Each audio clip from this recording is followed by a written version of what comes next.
வணக்கம். ராஜயோகம், யமம். யமம்னா தள்ளுறது, ஒதுக்குறது.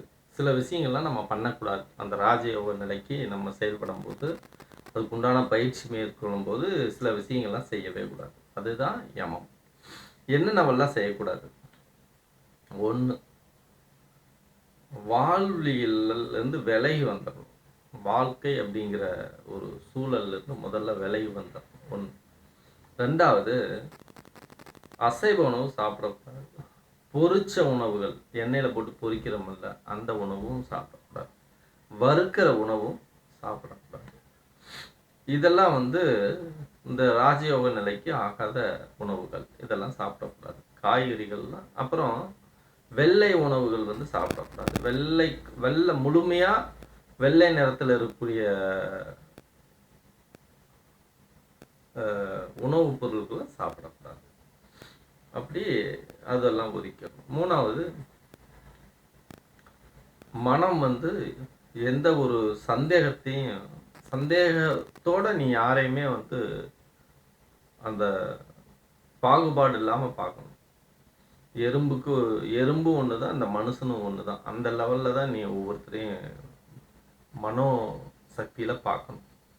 4வது, தூய்மையான ஒரு இடத்துல தான் நீ எப்பயும் இருக்கணும். அசௌரியமான இடத்துல இருக்கக்கூடாது. 5, யோசிக்கக்கூடாது. அறிவுத்திறனை நம்ம பயன்படுத்தக்கூடாது. யாருக்கிட்டையும் எங்கேயும் அறிவுத்திறனை பயன்படுத்தக்கூடாது. அறிவுத்திறன்னா கணக்கு போட்டு பார்க்கறது. எந்த ஒரு விஷயத்துக்கும் நீ கணக்கு பார்க்கக்கூடாது. கணக்கே அது பார்க்கக்கூடாது. அறிவுத்திறனை பயன்படுத்தக்கூடாது. அறிவுரை வழங்கக்கூடாது. இன்னொருத்தருக்கு போய் நீ இப்படி இருக்கணும், அப்படி இருக்கணும், அப்படி வாழணும், இப்படி வாழணும் பண்ணக்கூடாது. அறிவுரை வழங்கக்கூடாது. அப்புறம் வெகு மக்களோட தொடர்புல கொஞ்சம் விலகி இருக்கணும். எப்பயுமே சித்தர்கள்லாம் பார்த்தீங்கன்னா, மலை குகைகளில் மனுஷனை கண்டாவே ஓடிடுவானுங்க, மறைஞ்சு ஓடி போய்ப்பாங்க. அப்போ அந்த மாதிரி மனிதர்களோட தொடர்புலேருந்து கொஞ்சம் வெளியே வந்துடணும்.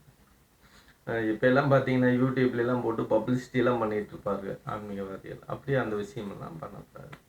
மனித தொடர்புலேருந்து வெளியே வரணும்.